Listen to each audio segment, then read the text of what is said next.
اسلامیہ، اللہ رب العزت کے قرآن مقدس میں اگر ہم غور کریں تو ہمیں بڑی ہی عبرت اور نصیحت ملتی ہے۔ امام راضی رحمۃ اللہ علیہ نے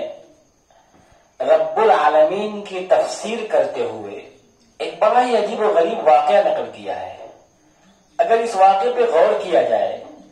تو اس میں بڑی عبرت ہے ہم انسانوں کے لیے اور بڑی نصیحت ہے،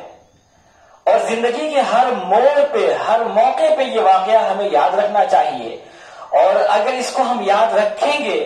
تو انشاءاللہ اللہ کی ذات پہ ہمارا توکل، ہمارا یقین بہت زیادہ ہوگا اور ہمیں کسی بھی قسم کا خوف اور خطرہ محسوس نہیں ہوگا۔ اللہ کی ذات پہ ہمارا عقیدہ یقین بہت زیادہ کامل ہو جائے گا۔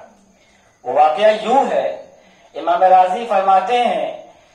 رب العالمین کی تفسیر کرتے ہوئے کہ حضرت ذی-النون مصری رحمت اللہ علیہ ایک بار دریائے نیل کی طرف جا رہے تھے کپڑا دھلنے کے لیے، تو وہ فرماتے ہیں کہ میں نے دیکھا کہ دریائے نیل کے کنارے کنارے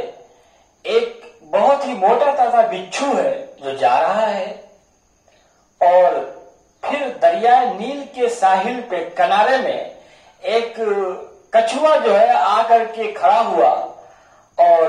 یہ بچھو اچھل کے کچھوے کی پیٹھ پہ بیٹھ گیا۔ تو امام ذی-النون مصری کہتے ہیں کہ مجھے بڑا تعجب ہوا کہ یہ کچھوا کا بچھو سے کیا تعلق؟ پھر وہ کچھوا بچھو کو لے کے آگے چلتا گیا۔ تو ذی-النون مصری کہتے ہیں کہ میں بھی اس کے پیچھے پیچھے لگ گیا کہ دیکھوں کہ آخر کچھوا بچھو کا تعلق کیا ہے۔ کہتے ہیں کہ میں دیکھا کہ کچھوا اس پار گیا اور پھر بچھو اس پار جا کے کود گیا اور اس کے آگے بڑھتا چلا گیا، تو میں بھی اس کے پیچھے پیچھے لگ گیا کہ دیکھا ہوں کہ یہ بچھو آخر جا کہاں رہا ہے۔ اور کہتے ہیں کہ پھر دیکھا کہ آگے جا کر کے ایک درخت کے نیچے ایک نوخیز ایک نوجوان لڑکا سو رہا تھا، نیند میں آرام کر رہا تھا۔ ادھر سے مجھے یہ خطرہ ہوا کہ ایسا نہ ہو کہ یہ بچھو اس لڑکے کو ڈنک مار دے، ایسا نہ ہو کہ بچھو کاٹ لے اس بچے کو، اس لڑکے کو۔ پھر کہتے ہیں کہ میں کیا دیکھتا ہوں اچانک سے کہ ایک بہت بڑا سانپ اس لڑکے کی طرف تیزی کے ساتھ بڑھا، اور ایسا ہوا کہ ایسا لگا کہ بس کاٹنے ہی والا ہے، جب تک کہ تیزی کے ساتھ یہ بچھو اچھل کر کے جا کے سانپ کے اوپر کود گیا، اور سانپ اور بچھو کی لڑائی ہوتی رہی، اور کچھ دیر کے بعد پھر بچھو نے سانپ کو کاٹ دیا اور سانپ مر گیا۔ اب اس واقعے سے مجھے بڑا تعجب ہوا، اور میں یہ اللہ کی تعریف کرنے لگا کہ اللہ کی ذات کتنی بلند و بالا ہے کہ ایک شخص سو رہا ہے، اللہ اس کی حفاظت کر رہا ہے، کس طرح سے اللہ نے مسخر کیا بچھو کو، کچھوے کو، اور کیسے اللہ نے اس کی حفاظت کی۔ تو میں اللہ کی تعریف کر رہا تھا کہ اس لڑکے کی نیند ٹوٹ گئی۔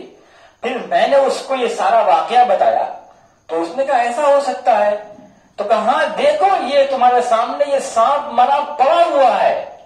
تو اسے یقین ہو گیا اور اس نے کہا کہ حضرت میری زندگی تو گناہوں میں گزر رہی ہے، میری زندگی تو اللہ کی نافرمانیوں میں گزر رہی ہے، اور میرا رب میرا پروردگار عالم میرا اتنا خیال کر رہا ہے کہ میری جان بچانے کے لیے اللہ رب العزت نے ایک طرف کچھوے کے دل میں بات ڈالی، ایک طرف بچھو کے دل میں بات ڈالی، اور کائنات کا نظام اللہ کس طرح چلا رہا ہے کہ اس طرح اللہ ہماری حفاظت کر رہا ہے۔ یہ تو اللہ چاہتا تو ڈائریکٹ سانپ سے اس کی حفاظت کر دیتا،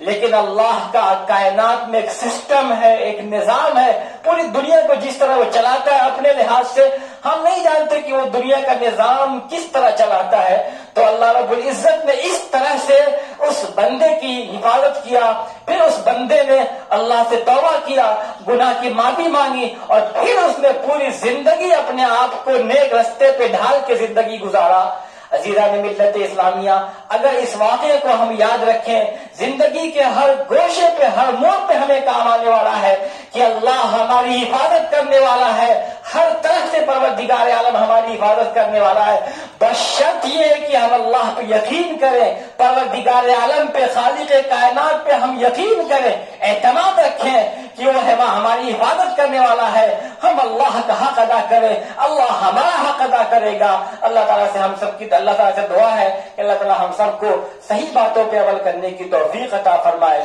وآخر دعوانا ان الحمد للہ رب العالمین۔